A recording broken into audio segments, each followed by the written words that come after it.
Trump के जो बड़बोले कई बार बयान सामने आए हैं, एक बार जल्दी से उसका जिक्र करते हुए वापस से हम लौटते हैं, क्योंकि ट्रंप और प्रधानमंत्री नरेंद्र मोदी के बीच 35 मिनट तक फोन पर बातचीत हुई है, जिसमें उन्होंने पाकिस्तान को लेकर हिंदुस्तान का जो रुख है और मध्यस्थता पर खासतौर से जो क्रेडिट लेने की कोशिश बार बार उनकी ओर से की जा रही थी, उस पर उन्होंने साफ कर दिया। लेकिन ट्रंप के बड़बोले दावे ये देश को जरूर समझना चाहिए। उनकी ओर से एक वक्त पर कहा गया था, अगर मैं राष्ट्रपति होता तो 24 घंटे में रूस यूक्रेन युद्ध समाप्त हो जाता। ट्रंप के राष्ट्रपति बनने के 100 दिन से ज्यादा बीत चुके हैं, युद्ध अभी भी जारी है। उनका बयान आया था, कनाडा को अमेरिका का 51वां राज्य बन जाना चाहिए। इस पर बहुत बवाल भी मचा था। नाराज कनाडा के लोगों ने लिबरल पार्टी को फिर से जिता दिया। ट्रंप ने बयान दिया था, अमेरिका की सुरक्षा के लिए ग्रीनलैंड पर कब्जा जरूरी है। हकीकत यह है कि ट्रंप के बयान के खिलाफ ग्रीनलैंड की पार्टियां पूरी तरह से एकजुट हो गई। भारत के संदर्भ में भारत पाकिस्तान के बीच 1500 साल से सीमा पर तनाव है, जबकि पाकिस्तान 77 साल पहले ही वजूद में आया है, जिसका जिक्र यहां पर पैनलिस्ट की ओर से भी किया गया।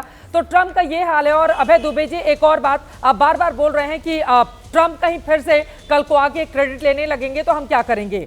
ट्रंप ने अपने पहले कार्यकाल के दौरान 30,573 झूठे या भ्रामक दावे किए हैं। ये खुद वॉशिंगटन पोस्ट की 2021 की जनवरी की यह रिपोर्ट है। 2024 अक्टूबर की CNN की रिपोर्ट बताती है, ट्रंप ने पेंसिल्वेनिया के स्क्रैटन और रीडिंग में भाषण के दौरान कम से कम 40 झूठे दावे किए। तो ट्रंप का यह हाल है। अभी कल ही ईरान को लेकर जो दावे उनकी ओर से किए गए थे, ईरान ने बिल्कुल स्पष्ट या दो टूक उसको खारिज कर दिया। तो ट्रंप की ये बातें कल को आकर वो फिर से क्रेडिट लेने की अगर कोशिश करेंगे तो क्या होना चाहिए कि अब पूरी तरह से मान जाया जाए कि नहीं, ट्रंप जो बोल रहे हैं वो सही है या गलत? क्या किया जाना चाहिए सरकार की ओर से? चित्रा जी, यहाँ सवाल ट्रंप जी के सच और झूठ बोलने का नहीं है। यहाँ सवाल हमारे प्रधानमंत्री जी के बोलने का है। हमारे प्रधानमंत्री जी उस पहले दिन से रोक लगा देते ना, जब से उन्होंने अमानवीयता की। आप देखिए, बर्बरता से हमारे हिंदुस्तान के लोगों को बेड़ियां और हथकड़ियां लगाकर भेजा। हमने एक शब्द नहीं बोला। मैंने कहा जीएसपी से बाहर कर दिया, एक शब्द नहीं बोला। बाकी सब चीजों में क्रेडिट लेते हैं, प्रधानमंत्री जी बोलते हैं। यहाँ बोलना चाहिए था ना। मैं चुनौती देता हूं, जितने बड़े आतंकी हमले हुए हैं, भारतीय जनता पार्टी की सरकार रही है जम्मू कश्मीर में। ये कहते थे अभी आने के बाद, जितने पवित्र यात्राओं पर हमले में भारतीय जनता पार्टी की सरकार रही। उठाकर देख लीजिए, 90 के दशक से भारतीय जनता पार्टी की साझा सरकार थी, तब कश्मीरी पंडितों का वहां पलायन हुआ। वहां सीपोरा का हमला हुआ जब अटल बिहारी वाजपेयी जी की सरकार थी, जब सिखों को बुलाकर गर्दन काट दी गई। नदी मार्ग का हमला हुआ जब कश्मीरी पंडितों का कत्ल एक झाड़ के नीचे बिठाकर कर दिया, तब अटल बिहारी वाजपेयी जी की सरकार थी। एक अमरनाथ यात्रा पर दो बार अटल जी की सरकार थी, एक बार नरेंद्र मोदी जी की सरकार थी। कब रियासी में हमला हुआ पिछली बार तीर्थ यात्रा पे, मोदी जी की सरकार थी। अब रघुनाथ मंदिर पर हमला हुआ, अटल जी की सरकार थी। अभी उड़ी हुआ, पुलवामा हुआ, पहलगाम हुआ, हमले पर हमले, और कहते नहीं पाकिस्तान को। 2016 से ही जिन्होंने इस एयर स्ट्राइक को आकार दिया था 2016 की, उन्होंने कहा, उस जनरल ने खुद कहा प्रेस के सामने, उन्होंने कहा कि साहब इसके पहले भी 6 बार हम क्रॉस बॉर्डर स्ट्राइक कर चुके हैं। एक परमानेंट सॉल्यूशन हमको निकालना चाहिए। ये कांग्रेस पार्टी से प्रतिशोध, प्रतिपक्षी दलों से प्रतिशोध लेने लग जाते हैं। अरे सच को स्वीकारिए, जिस चाइनीज J-10C और PL-15 मिसाइल की ये बात कर रहे थे, कहाँ डेवलप हुई है बताइए ना।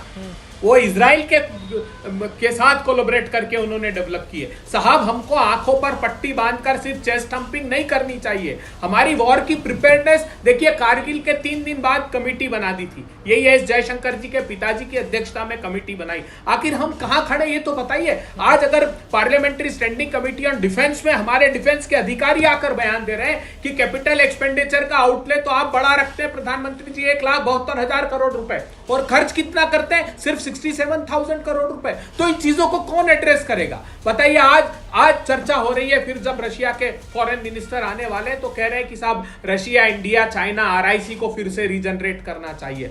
RIC का कंसेप्ट 1998 में रशिया के एक फॉरेन मिनिस्टर ने दिया था। उसको अनौपचारिक तरीके से तीनों देशों के विदेश मंत्री हमारी सरकार के समय भी लगातार बैठा करते थे। 2014 के बाद एक नई डिप्लोमेसी चालू हुई, झूले वाली।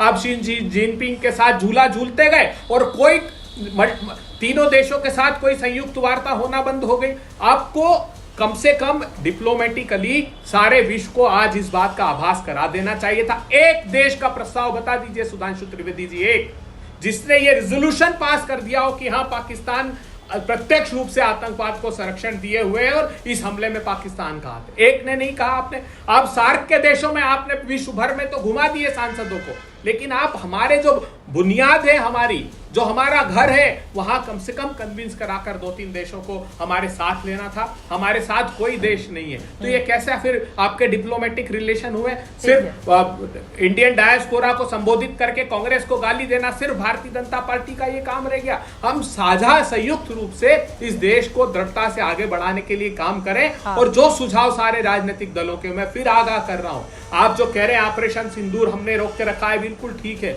लेकिन इसको गंभीरता से लीजिए। चाइना ने अपनी वेस्टर्न थिएटर कमांड में पाकिस्तान के अधिकारियों को अरुणाचल के हिस्से में डिप्लॉय करके रखा है। 2019 से काराकोरम में वो संयुक्त युद्ध अभ्यास कर रहे हैं। आप इन चीजों को सीधे हमसे नहीं लड़ेगा, उसने ये रास्ता इख्तियार कर लिया है, तो हमको डिप्लोमेटिकली इकोनॉमिकली इंगेज करना पड़ेगा इन सब देशों को। आज 191 कंट्री यूनाइटेड नेशंस की है, 193, 151 के साथ चीन ने व्यापारिक संबंध रोड बेल्ट इनिशिएटिव पर काम करना प्रारंभ कर दिया। आज मैं कह रहा हूं इस क्वाड की भी प्रासंगिकता आप ट्रंप साहब के रहते, हमारी क्या प्रासंगिकता रहेगी आपको भविष्य में समझ में आ जाएगा। तो हमको गाली देने की अपेक्षा, हमसे प्रतिशोध लेने की अपेक्षा हम एक प्रशस्त मार्ग दिखा रहे हैं। सुधांशु जी, बिल्कुल इनका क्रमवार जवाब देता हूं। पहले तो चित्रा जी मैं बताना चाहता हूं, वो पार्टी जिसके नेता ने मात्र 2 साल पहले जाके राहुल गांधी ने बोला था कि why the defenders of democracy America and Europe are silent and they are not taking any action on the democracy in India, जिन्होंने सीधे कहा कि अमेरिका और यूरोप भारत के अंदर हस्तक्षेप क्यों नहीं कर रहे हैं, वो आज आके हमको प्रवचन दे रहे हैं। अब मैं दूसरा फैक्चुअल बोलता हूं। नटवर सिंह आपकी सरकार के विदेश मंत्री थे, उन्होंने अपनी किताब one life is not enough में लिखा है कि मुझे विदेश मंत्रालय से इसलिए हटाया गया क्योंकि अमेरिका नहीं चाहता था मैं विदेश मंत्री हूं। यह आपकी सरकार के विदेश मंत्री की कहानी उसी की जबानी है। अब आइए, मैं याद दिलाना चाहता हूं लोगों को, विकीलीक्स, मैं नहीं कह रहा हूं विकीलीक्स में जो लिखा था, जो बातें आई वो सब कुछ सच था, पर आज तक कांग्रेस ने खंडन नहीं किया है। राहुल गांधी जाकर अमेरिकन अधिकारियों को यह बता रहे थे कि उनके लिए हिंदू आतंकवाद ज्यादा बड़ा खतरा है, इंटरनल सिक्योरिटी डिस्कस कर रहे थे। क्यों डिस्कस कर रहे थे भाई अमेरिका के किसी एम्बेसडर के साथ राहुल गांधी, जबकि वो सिर्फ सांसद थे उस समय, वो कोई मंत्री भी नहीं थे, ना विदेश मंत्री ना विदेश राज्य मंत्री थे। हिलरी क्लिंटन का विकीलीक्स में बयान है कि मोंटेक सिंह अहलूवालिया फाइनेंस मिनिस्टर बनना चाहते थे, ये प्रणब मुखर्जी कैसे बन गए? हम तो नहीं चाहते थे प्रणब मुखर्जी बन गए भाई। ये कैसे, ये हिलरी क्लिंटन को पता कैसे था कि कांग्रेस के अंदर क्या किसको बनाया जा रहा है, इसलिए किसने क्या किया वो सबको पता। अब दूसरी बात का जवाब देता हूं। आपने कहा जो इलीगल इमिग्रेंट्स आए उनके लिए आपने बड़ा दर्द है। मैं दर्शकों को याद देना चाहता हूं, इनकी सरकार के दौरे हुकूमत में जो लीगल लोग जाते थे भारत से, उनके एयरपोर्ट पे कपड़े उतरवाए जाते थे।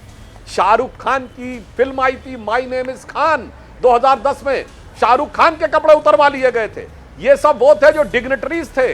डॉक्टर एपीजे अब्दुल कलाम की फ्रिस्किंग हुई थी कोट उतारकर, और इनकी सरकार चू नहीं बोली थी। फिर संसद में भारतीय जनता पार्टी ने मुद्दा उठाया, भारत की संसद ने प्रस्ताव पारित किया कि डॉक्टर कलाम हमारे पूर्व राष्ट्रपति हैं, अमेरिका में उनके साथ ऐसा बर्ताव कैसे हुआ इमिग्रेशन में, तब अमेरिकी सरकार ने खेद व्यक्त किया था। और मैं दर्शकों को याद दिलाना चाहता हूं, 1970 के दशक में भारत की लड़कियां जाती थी तो इंग्लैंड में उनका वर्जिनिटी टेस्ट होता था, वो भी एयरपोर्ट पे, किसी हॉस्पिटल में नहीं। इससे ज्यादा क्या बेइज्जती की बात हो सकती है कि भारत की लड़कियों का टेस्ट किया जाता था कि वो वर्जिन है कि नहीं, और तब आयरन लेडी इंदिरा गांधी शासन कर रही थी। अब आइए साहब बताते हैं, आपने कहा यह हमला हो गया किसकी सरकार में? मानता हूं कभी दक्षिण कश्मीर के 4 जिलों से हम आतंकवाद को पूरी तरह नहीं हटा पाए हैं, पर मैं पूछना चाहता हूं दिल्ली में हमला हुआ तो किसकी सरकार थी, मुंबई में हमला हुआ तो किसकी सरकार थी, जयपुर, नागपुर, पुणे, सूरत, गुवाहाटी, लखनऊ, फैजाबाद, वाराणसी, रामपुर, हैदराबाद, बेंगलोर, चेन्नई, चलती बस में धमाके, चलती ट्रेन में धमाके, किसकी सरकार होती थी मेरे भाई? बस अड्डे से लेके रेलवे स्टेशन से लेके पार्क पे लिखा रहता था संदिग्ध वस्तु छुइएगा तो धमाका हो सकता है। तब किसकी सरकार थी मेरे भाई? कारण क्या था? उस जमाने में आतंकी आते थे, मनमोहन सिंह को वहां जाने की जरूरत नहीं थी।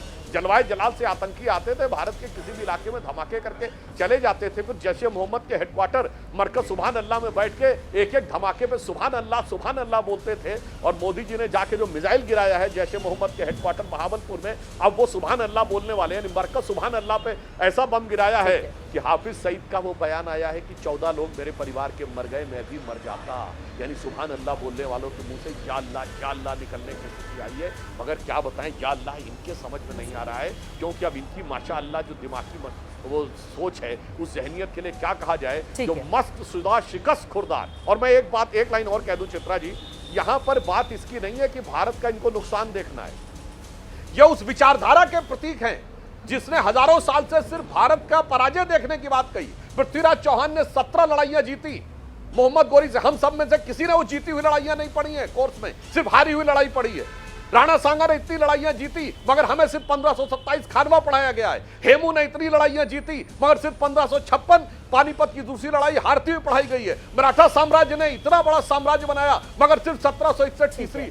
ये हारती हुई लड़ाई भारत के हारते हुए देखना चाहते थे। गुलामी की मानसिकता से इस अमृत काल में निकलने की जरूरत है। आज ऑपरेशन सिंदूर में जो ये देख रहे हैं, भारत में दोष इनका कोई गलती नहीं है, ये गुलामी की मानसिकता के कैरियर हैं। इसलिए भारत के स्वाभिमान वक्त हमें इतने की इजाजत देता है। आप दोनों मेहमानों का बहुत धन्यवाद चर्चा का हिस्सा बनने के लिए। अब ट्रंप के मुद्दे पर क्या आगे भी सियासत देश के भीतर जारी रहेगी, हर एक खबर जानकारी आप तक पहुंचाते रहेंगे। अभी के लिए महादंगल में दीजिए इजाजत। देश और दुनिया की तमाम खबरों के लिए आप देखते रहिए एबीपी न्यूज।